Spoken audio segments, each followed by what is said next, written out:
Lose weight by eating more food that is virtually impossible to store as body fat. Certain foods are extremely difficult for the human body to convert into body fat. Not impossible, but damn near impossible. By consuming calories derived from these foods, the anabolic margin of error is extended dramatically, which means it will be easier to lose fat and gain muscle. If you choose lean protein devoid of saturated fat, has been the staple, the bedrock nutrient of elite athletes for 50 years. Why? You can eat a mountain of lean protein and not get fat assuming you train with intensity sufficient enough to trigger muscle growth. Lean protein is difficult for the body to break down and digest. As a direct result of this digestive difficulty, the body kicks the metabolic thermostat upward to break protein down into subcomponent amino acids. The human body wants to preserve stored body fat as a last line of defense against starvation. If overworked and underfed, the body will preferentially eat muscle tissue to save precious body fat. Obese people that go on crash diets, precipitously slashing calories, might lose 100 pounds of body weight, yet still appear fat. Despite losing from say 350 pounds to 250 pounds, they still appear fat because they still are fat. The body has cannibalized muscle tissue and saved the fat. Though they might weigh 100 pounds less, they still possess 25 to 40% body fat percentile. Lean protein is the bedrock nutrient in the physical renovation process because it supplies muscle tissue battered by a high-intensity weight workout with the amino acids needed to heal, recover and construct new muscle tissue. Lean protein is a bedrock nutrient in the physical renovation process because it causes the basal metabolic rate (BMR) to elevate. The metabolic thermostat, the rate at which our body consumes calories, increases when digesting protein.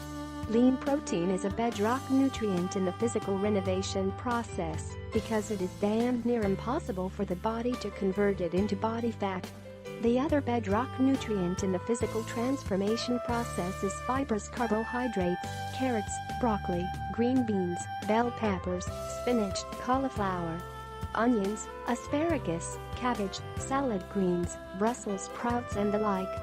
Fibrous carbohydrates, like lean protein, are nearly impossible for the body to convert into body fat. Fibrous carbohydrates require almost as many calories to digest as they contained. A green bean or carrot might contain 10 calories yet is so dense and difficult to break down that the body has to expend nearly as many calories to break down that bean or carrot as the vegetable contains. Fibrous carbohydrates have a wonderful roto-rooter effect on the internal plumbing as they work their way, though the digestive passageways they scrape mucus and gunk off intestinal walls and help keep sludge buildup to a minimum. For this reason, fibrous carbohydrates are the perfect complement to a lean protein diet. Too much protein can cause bile buildup. Fiber is the yin to protein's yang. The two nutrients should be eaten together. Both protein and fiber have a beneficial dampening effect on insulin secretions. It is no accident that professional bodybuilders, the world's best eaters, capable of reducing body fat percentiles to 5% while maintaining incredible muscle mass, construct their eating regimen around protein and fiber. The best way to eat is to eat often. If you eat 3,000 calories a day, the best way is in 5-600 calorie feeding, or 6-500 calorie feedings instead of a breakfast containing 400 calories, a lunch of 1,000 calories, and a late dinner of 1,600 calories. Avoid calories easily converted into body fat. Eat multiple small meals in the 400 to 600 calorie range comprised exclusively of foods near impossible for the body to convert into body fat. Plus, these foods cause the metabolism, the BMR, the body thermostat to elevate in order to digest them.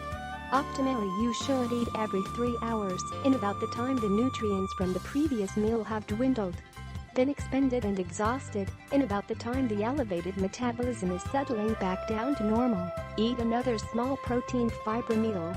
This re-establishes anabolism, kicks the metabolism upward once again, and gives the body more practice at assimilating and distributing quality nutrients. They say practice makes perfect, and by eating small, power-packed, tough-to-digest meals every 3 hours, the metabolism is kept elevated, anabolism is established and maintained, and the individual never feels hungry. A person who is not hungry is far less inclined to binge on sweets and treats, junk and trash than the crash diet calorie cutters who always feel hungry, deprived, listless and lacking energy. The small meal protein fiber approach has been used successfully by elite athletes for decades and is not some untried dietary abstraction, rather it is the proven method of choice. One that has withstood the test of time, one that has been used for decades and been proven effective time after time. If a person is able to establish a multiple meal schedule comprised primarily of lean protein and fiber eaten every 3 hours, then adds to this eating schedule some serious weight training and a cardiovascular regimen, physical transformation is a biological certainty.